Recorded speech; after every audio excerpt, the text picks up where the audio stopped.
Aldo Teles de Menezes.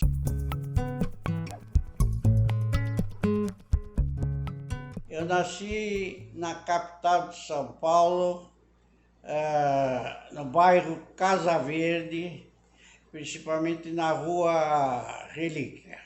Eu nasci no dia 9 de julho do ano de 1929.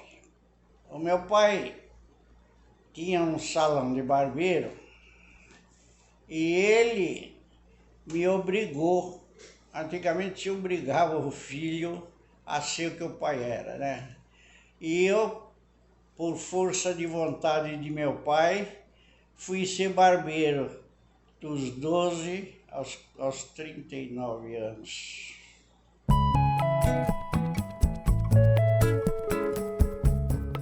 Eu tive contato através de um tio meu que ele prestava serviço lá. Fernando Teles de Menezes. Ele trabalhou tempo no tribunal. Ele, acho que propriamente dito, não era funcionário do tribunal, porque ele era da Guarda Civil, sabe? E foi requisitado para lá, né? E um dia ele chegou lá na barbearia que eu tinha e falou: olha, Aldo, vai abrir um concurso no tribunal, você não quer fazer? Eu falei: claro, e que eu quero fazer. Eu queria desistir de barbeiro. Então, eu prestei o concurso.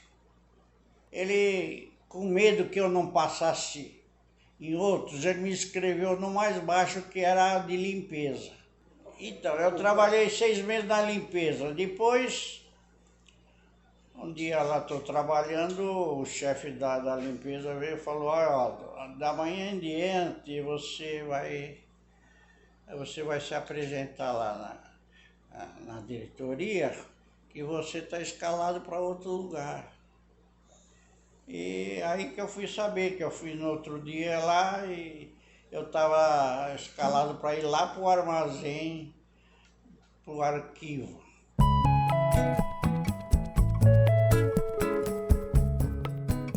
Ficava na Vila Leopoldina, um lugar bem retirado.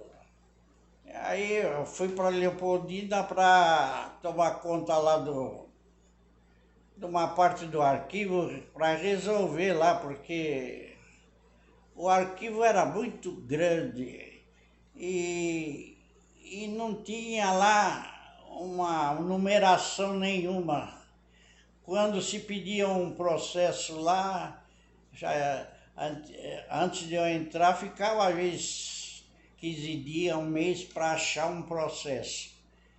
Agora, quando eu entrei, procurei organizar, abri tudo quanto foi pacote, fui numerando o que tinha dentro, separava as sessões. Tanto é que quando eu saí do arquivo, eu pedia na mesma hora, a gente mandava o que eles pediam, processo, o que fosse. Bom, quando eu fui para lá, eu pedi que me desse 2 funcionários, porque para aquelas partilheiras com aqueles pacotes eram milhões. Júlio Minosi Neto e Roberto... Não me lembro bem o Roberto, não me lembro bem o sobrenome. Eles eram oficial de justiça. Quando abriu o concurso lá, eles prestaram concurso junto comigo, porque estava ganhando mais lá no tribunal, eles saíram então lá do estado. Os 2, fora aqueles 2 da prefeitura, né? Eram 5. Os que eu pedi, o Julinho e o Roberto, esses iam trabalhar comigo para numerar os pacotes. E os outros 2 era só para atender os pedidos que vinha da matriz. Não tinha catálogo, nada, não estava catalogado. Quando vinha um pedido era um sacrifício, sabe? Era vontade de derrubar pacote de lá das prateleiras até achar o pacote. Era muito difícil, sabe? Trabalhoso e difícil. E para derrubar aqueles pacotes, aquele armazém era a oficina de um lado, que fazia as cabines, e o arquivo do outro.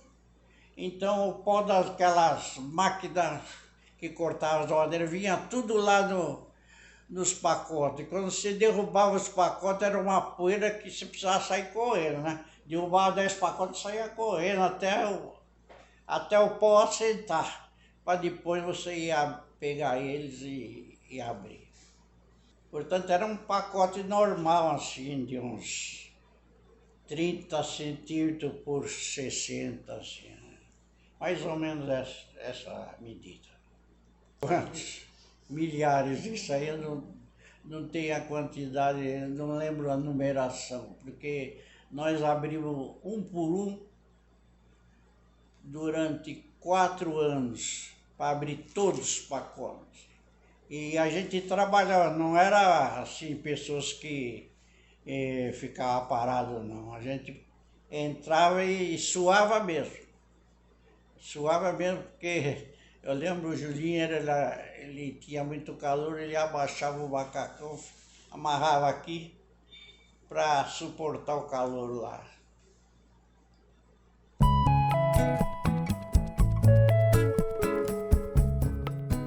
A oficina tinha muito funcionário, mas era tudo requisitado da prefeitura, não era funcionário mesmo do tribunal.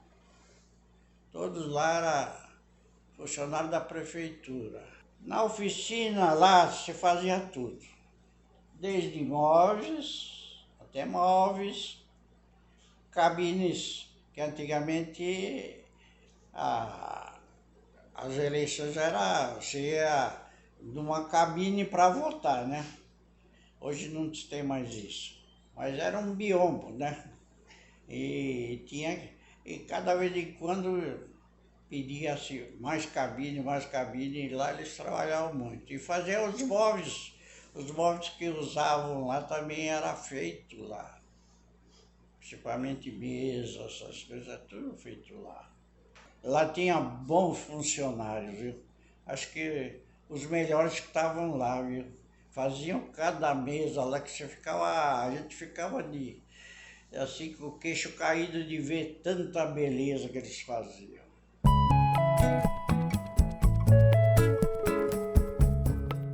O tribunal comprou um ônibus só para levar a gente de seminário lá no armazém.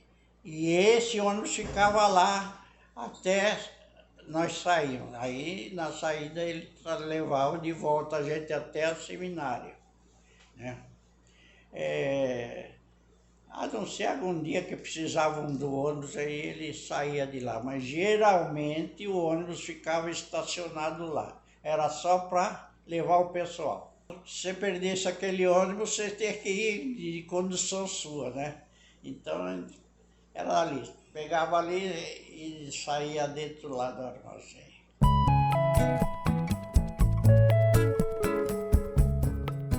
Me escalaram para outra vez para o prédio lá no centro. Eu fui chamado para ser barbeiro lá. Eu topava tudo, acabei ficando, né? Tinha 2 barbeiros. Então, acontece que um se aposentou e aí me chamaram lembraram que eu era barbeiro e me chamaram. Era assim, era agendado só quando era o doutor Darcy que ia. Quando ele falava para a secretária, avisa que eu vou fazer a barba.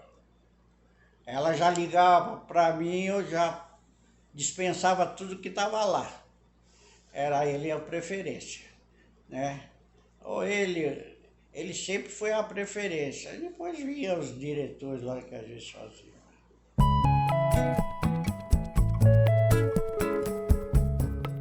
Dr. Darcy de Barros. Ele era meu chefe diretor também, para mim. Gostei muito. Eu era subordinado a ele. Foi uma pessoa muito boa. O que ele podia fazer para a gente? Ele não dava a impressão, mas ele fazia tudo o que podia para vocês. Adorei muito trabalhar para ele. Ele e a secretária dele, que era a doutora Magali, né? Ele era... Muitos não gostavam dele, porque ele não era assim uma pessoa que conversava muito, né? Mas era uma boa pessoa. Eu acho que o tribunal com ele estava muito bem. O doutor Bernardo Juvino era o chefe da comunicação. No tempo de eleição, os repórteres daquele andar ficavam assim, tudo atrás do doutor Jovino, porque ele era nunca vi uma pessoa falar tão bem igual a ele. Nunca vi uma pessoa. Ele andava falando, mas falando tudo que se passava, sabe? Então, o doutor Arnaldo também foi uma pessoa maravilhosa. Eu trabalhava com a esposa dele, doutora Magali. Muito bom.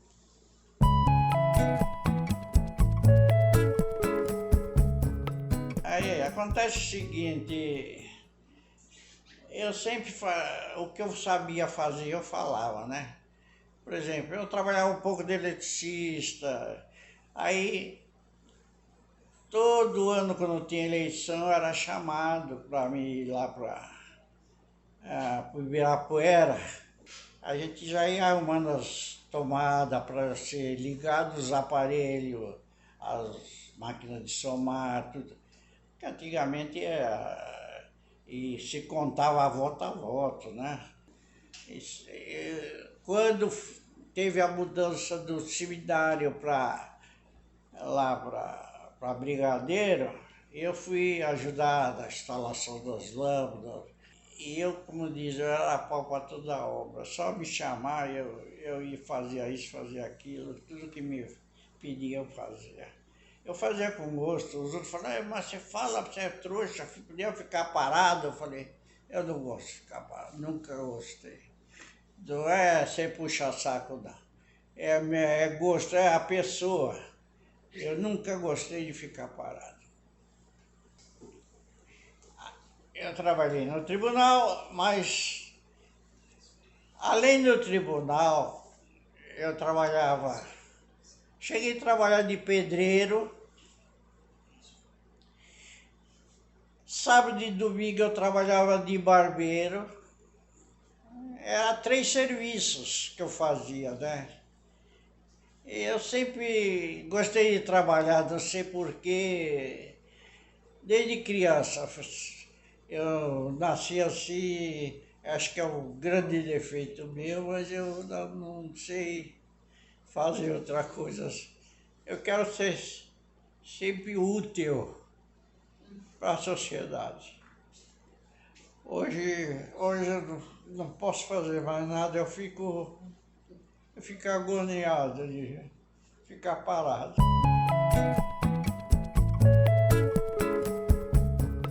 Inclusive, você fala da ponte da Casa Verde, antigamente era uma ponte de madeira estreita. Inclusive, antigamente tinha o bonde, ele passava nessa ponte. E o meu tio, que trabalhava lá no tribunal, uma vez o bonde descarrilhou em cima da ponte e caiu lá do rio. E ele trepou e ficou em cima do ônibus, porque a parte do bonde, a parte de cima do bonde ficou fora d'água. Ele trepou e ficou em cima, fora da água, né? Até vir o socorro. Falei, poxa, tio, até isso, caí com o bonde lá embaixo. Era bem diferente de hoje, era mais calma. Apesar que eu sempre fui meio agitado, eu vinha naquela rua ou direita, que eu saía lá do tribunal, eu vinha depressa, que eu ia para outro serviço. Eu vinha dando peitada em todo mundo, de tão, de tão apressado que eu vinha.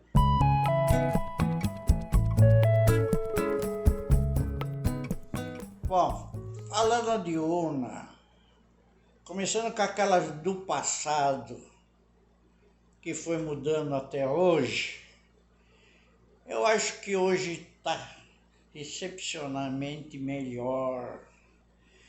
Porque antigamente era um negócio assim manual, podia até alguém dizer alguma coisa, né? Era contado um a um, sabe? Aí tinha aquelas mesas assim, punha assim, abriam, pegava uma urna, punha em cima, abria-se ela e a pessoa já ia marcando o nome da urna, tudo controlando. E aí tirava, pegava o voto, falava fulano de tal, passava para outro, para conferir se estava certo, sabe? Era um a um. E demorava, às vezes, até uma semana contando votos. Mas hoje não, hoje evoluiu num ponto que não tem mais como fraudar, né? Eu acho que hoje as urnas eleitorais com essas urnas aí, não tem como ninguém desconfiar que houve qualquer fraude. Por mim, que trabalhei com aquelas antigas e essas de hoje, eu prefiro muito mais 100% essas de hoje que não tem como roubar.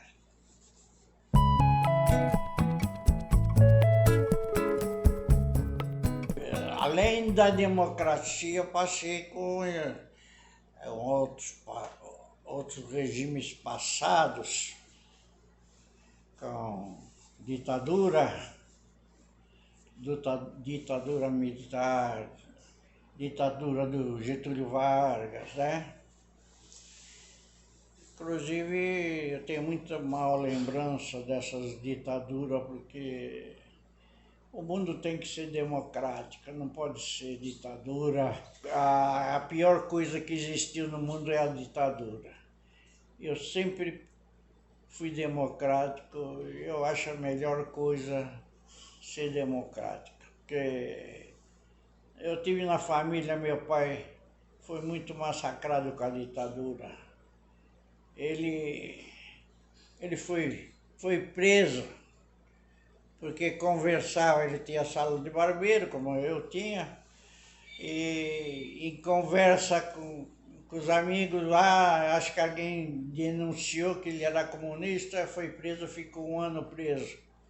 Sim, um ano de sacrifício que destruiu a nossa família, porque disse inteirinho, eu tinha 5 anos.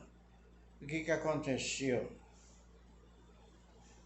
A minha mãe ficou um ano preso, pegou o largo do meu pai e houve aquela desunião. E eu fui embora com a minha mãe, meu pai, quando saiu da cadeia, coitado, preso por quê? Por política. Quando ele saiu, sentiu minha falta, foi procurar até achar e eu voltei com meu pai.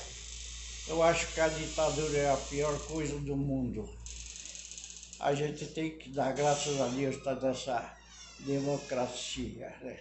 Porque a democracia é o rumo que o mundo tem que ser, que tem que ir. Não pode mais voltar para trás para ditaduras.